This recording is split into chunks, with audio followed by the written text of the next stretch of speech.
Pozícia chystá pre vaše nepriznané letné dovolenkové sídlo, vaše odvolávanie v parlamente, pokiaľ je fakt, pán minister, že ste postavili svoju rodinu a deti nad zákon.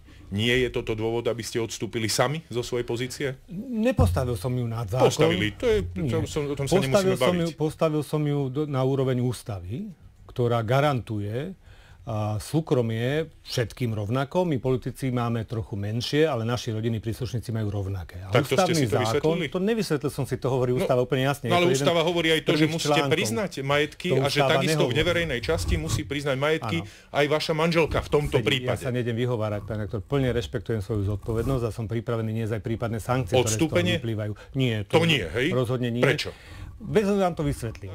Áno, ústava to predpokladá a umožňuje mi to, aby som dával tie práva, ktoré sú prvé. Pretože právo na súkromie je základné právo úplne na vrchu. Dokonca aj právo na zhromažďovanie asi o 5-10 článkov nižšie. Vy ste politik, verejná osoba, verejný funkcionár celé tie roky, pán minister, už 30 rokov pomaly. Áno, však to platí. Práve preto všetky moje príjmy som priznal. To znamená, nešlo o majetok, ktorý by bol navyše oproti môjim príjmom. Jednalo sa o majetok, ktorý som transformoval z peniazy, ktoré som zarobil. Transformovali sa tie peniaze do podoby domu v Chorvátsku. To znamená, nešlo o prírastok, čo má merať práve zákon o konflikte záujmov. To vaša manželka kupovala. Áno, samozrejme, lebo ona má lebo ona má takisto podiely na firmách, ale však tie firmy platia dane, áno. Čiže tie firmy platia dane, čiže ten príjem, ktorý máte zdanený, ktorý ja priznávam celý, aj v rámci majetkových priznaní, všetky moje príjmy sú tam napísané, aj celé moje rodiny. Odkiaľ to môžeme vedieť, pán minister? Najmä po tomto, čo sme teraz môžete zažili. Môžete to aspoň do porovnania. Aký mám majetok, viete všetci. To znamená, mám byt, v ktorom bývam, mám tento dom, mám ešte chatu na Bodíkoch a mám niekoľko miliónov priznaných a zdanených a preto to nebol nárast. Pán, z nášho pohľadu dve veci dovolte. Ja som strašne rád, tá prvá vec je taká, že lebo aby ste mi to nevyčítali, keď sme sa tu rozprávali o vašom biznise s pánom Bašternákom pred rokmi v tomto štúdiu, tak vy ste, jeden z vašich argumentov bol... My sme nemali spoločný biznis. No mali ste spoločný biznis. Pán minister, akúkoľvek to pomenujete. No odkúpil som od neho akcie vo firme, to je celé. To je spoločný biznis. To je spoločné podnikanie, to iné. Podstatné je to. No ale podnikanie je biznis, no tak sa hráme na slovíčka. Čiže spoločne ste teda mali spoločné podnikanie. Vy ste vtedy vlastne povedali, že ste to, lebo ja som vám v otázke akoby podložil, že ste zamlčali, že ste mali takýto obchodný vzťah s pánom Bašternákom. Vy ste mi na to vtedy odpovedali, nezamlčal som to, len ste sa na to nepýtali. Aj preto sa vás teraz pýtam, pán minister, ako vám máme veriť, že už neexistujú ďalšie majetky vás alebo vašej pani manželky, ktoré by niekde neboli priznané. Tak sa vás to rovno pýtam, máte teda vy alebo vaša pani manželka, pán minister, ešte nejaké ďalšie majetky alebo nehnuteľnosti, ktoré by ste nepriznali vo vašich majetkových priznaniach? Nie, z tohto nie. Máme tomu veriť? Áno. Čo znamená, že z tohto nie?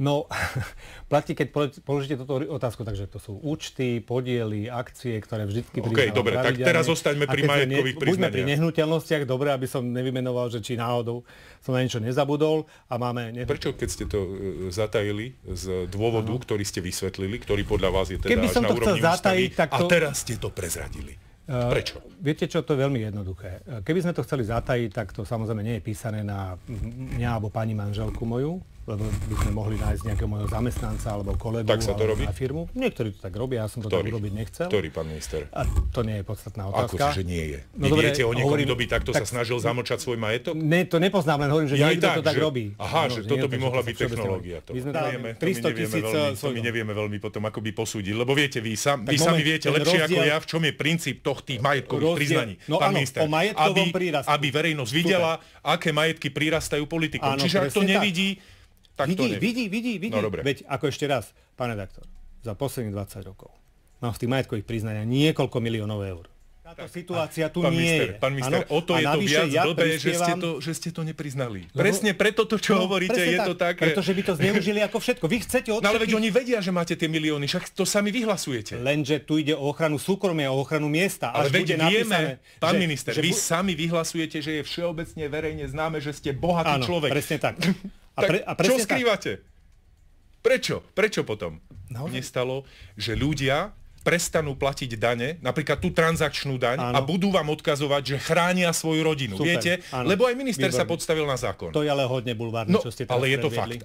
Nie je to fakt. Ja dane platím. Je to fakt. Aj tento rok platím 470 000. Trestná činnosť, čokoľvek. Myslíte si, že OČTK by zohľadnili u nejakého zločinca, že on by im povedal, že áno, ja som urobil túto protizákonnú vec, ale viete, ja som chránil svoju rodinu. A už je jedno, či ide o majetok, či ide o krádež. Vy nečítate ústavu? Toto presne ústava predpokladá, čo ste... Pán Fico má tam tú vilu, povedzte. Čo máte problém? To nie je jeho vila, veď to povedal pán Moravčík, že to je jeho vila. Nie, pán Moravčík, ja som medzi tým zachytil, že vraj predal ten svoj podiel už. No, tak asi jeho syn to predal, no. Ale asi nie pánu Ficovi, že? Ja neviem, povedzte vy. V tom, jak sa volá, katastri je niečo asi napísané.